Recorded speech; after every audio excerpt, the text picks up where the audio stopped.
হচ্ছে গাড়ির অবস্থা।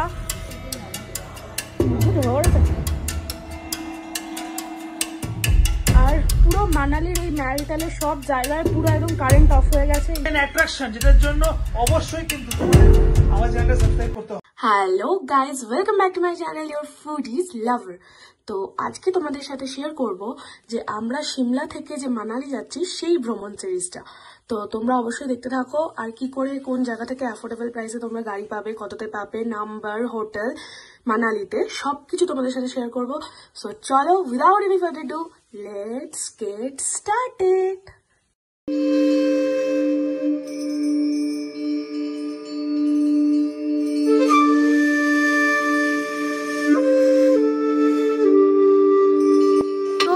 যতটা পারো ভোর ভোর বেরোনোর চেষ্টা করবে সিমলা থেকে মানালির উদ্দেশ্যে। আমরা বেরিয়ে গেছিলাম একদম 7:30টার সময়। আরও আগে বেরোলে হয়তো ভালো হতো, কারণ আমরা মানালিতে পৌঁছেছি কিন্তু বিকেল 5:30 বেজে গেছে। আর ওয়েদার ঠিকঠাকই ছিল, অনেক সময় বৃষ্টি হওয়ার ফলে কিন্তু আরও দেরি হয়ে যায়, তাই জন্য চেষ্টা করবে ভোর ভোর বেরোনোর, এইটুকু বলে রাখলাম।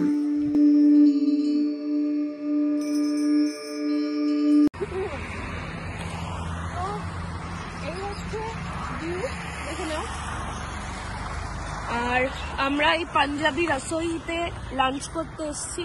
তো দেখে কি খাওয়া যায়, হালকা ফুলকাই খাবো, কারণ এখন অনেকটা রাস্তা বাকি। আর এখানে অলরেডি খুব ঠান্ডা। মানালিতে কি অবস্থা এখনো জানি না। তো চলো দেখি কি খাওয়া যায়, চলো। আমি দুজনে দুটো চা নিয়ে নিয়েছি, কারণ এত ঠান্ডা আর আমি চা ধরতে পারি না এত গরম বলে। আর এখন ধরেছি, মানে কিছু ফিলই হচ্ছে না, সিরিয়াসলি। ভালো বানিয়েছে, 20 টাকা করে নিয়েছে চাটা। তোমাদের যদি সিমলা থেকে মানালি আসার সময় এই পাঞ্জাবি রসোইতে হল্ট দেয়, তাহলে বলবো অবশ্যই এই পাঞ্জাবি থালিটা ট্রাই করো। দেখতেই পাচ্ছ কতটা কোয়ান্টিটি, প্লাস 3টে বাটার নান ছিল, যেটা দুজনের পক্ষে কিন্তু সাফিসিয়েন্ট। আর 220 টাকা দাম নিয়েছিল, আর দারুণ খেতে ছিল। আমি বলবো এটা তো মাস্ট ট্রাই। পেট পুজো করে নিয়ে আর একটুও দেরি না করে আমরা আমাদের গন্তব্যের দিকে এগিয়ে যাই। আরও 2 ঘন্টা দেরি ছিল আমাদের কুলুতে পৌঁছাতে। আর রাস্তার কিন্তু খুব খারাপ অবস্থা ছিল মাঝখানে। ইনফ্যাক্ট আমরা আটকেও গেছিলাম এর পরে আর কি, এতটা ঝড় বৃষ্টি শুরু হয়েছিল ওই টাইমটায়। তোমরা যদি জেনে থাকো তাহলে তো জানোই যে এই বছর ফেব্রুয়ারি মাসে কীরকম বৃষ্টির জন্য আটকে গেছিলো সবাই, ট্যুরিস্টরা। তাও আমরা যেখানটায় ছিলাম অনেকটাই ঠিকঠাক ছিলাম। তো পুরোটা এক্সপিরিয়েন্স তোমরা করবে আমাদের এই ভিডিওর মাধ্যমে। দেখতে থাকো যে অ্যাকচুয়ালি কী হয়েছিল ওই টাইমে।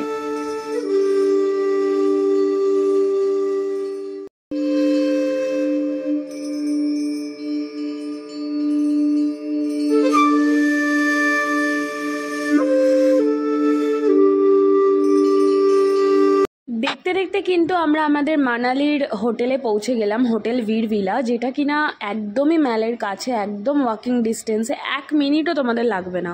বুদ্ধিস্ট মনেস্ট্রি একটা আছে, তার একদম পাশেই এই হোটেলটা। আর খুব অ্যাফোর্ডেবল প্রাইসে পেয়েছি আমরা। বীর ভিলাতে আমাদের 301 রুম নাম্বারটা। তো চলো এন্ট্রি করি। আসুন আপনাদের এই রুমটা দেখাই। এই হচ্ছে বেড, যেখানে 3 জন শুতে পারবে। এই হচ্ছে টিভি, যেটা বলি রোজ আমাদের এখানে দরকার লাগবে না। আচ্ছা, এখানে একটা ওয়ার্ডরোব দেওয়া আছে, তোমরা জামা কাপড় চাই রাখতে পারো যা লাগবে। এদিকে ওয়াশরুম আছে, ঠিক আছে, গিজার আছে নিট অ্যান্ড ক্লিন। আর যেটা মেন অ্যাট্রাকশন, এখানে চেয়ার টেবিল আছে, চেয়ার টেবিল রয়েছে, খেতে পারবে। আর এই হচ্ছে আমাদের রুম থেকে ভিউ। আমরা আস্তে না আস্তে স্নোফল শুরু হয়ে গেছে, আর পেছন দিকের পাহাড়গুলো ফগি ওয়েদারের কারণে তোমাদের এখন দেখাতে পারছি না, পরে কিন্তু অবশ্যই দেখাবো। এখন মানালিতে -5। আর এই দেখো স্নোফল হচ্ছে। আমরা ম্যালের দিকে যাচ্ছি, পুরোটাই ম্যালি, ঠিক আছে। তো এখানে একটা বুদ্ধিস্ট মনেস্ট্রি আছে, সেটা আমরা এখন দেখতে যাচ্ছি, সেটা দেখতে যাবো। চলো যাওয়া যাক, আছে মনে হয়, চলো এক্সপ্লোর করি। হচ্ছে গাড়ির অবস্থা, ম্যাল রোডের অবস্থা, মানে সব গাড়ির ওপরে বরফ দেখতে পাচ্ছ। আর ওই দিকে দেখো পুরো গাছে বরফ জমে গেছে, অসাধারণ লাগছে কিন্তু বলো। আমরা ইয়েতে যেতে পারবো এটা হচ্ছে বন বিহার মানালি।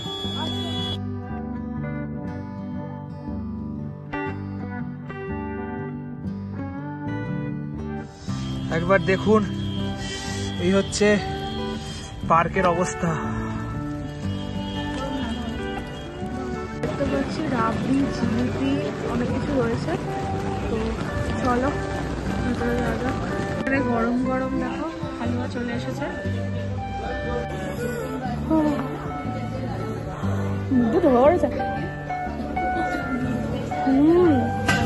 ভালো বানিয়েছ?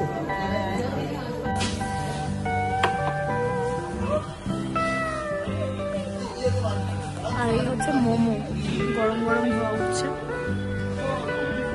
এখানে সিদ্ধ নিয়ে নিয়েছি, দেখতেই পাচ্ছ।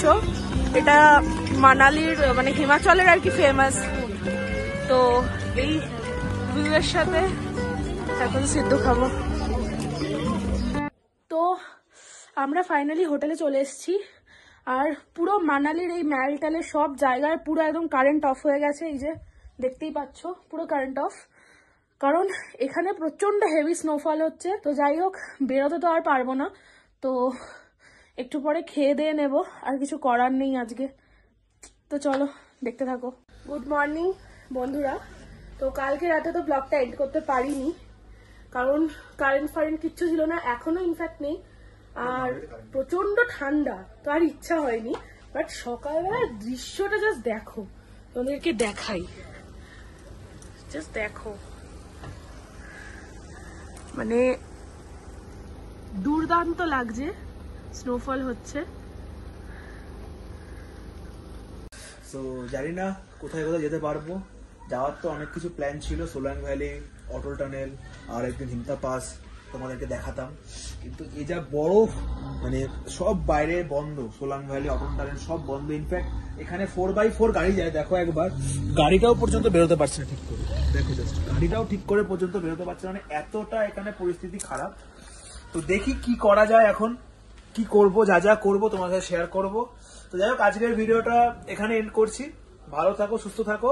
আর এত সুন্দর একটা দৃশ্য তোমাদেরকে দেখানোর জন্য অবশ্যই কিন্তু আমার চ্যানেলটাকে একটু সাবস্ক্রাইব করো, একটু ভালোবাসা দিও, কারণ এটুকুই তোমাদের থেকে আমাদের কাছে প্রাপ্য থাকে।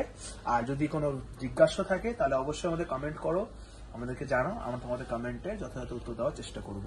তো চলো আজকে ভিডিওটা এখানে শেষ করছি। সুস্থ থাকো, ভালো থাকো, দেখা হচ্ছে নতুন একটা ভিডিওতে, নতুন কিছু অভিজ্ঞতার সন্ধান নিয়ে।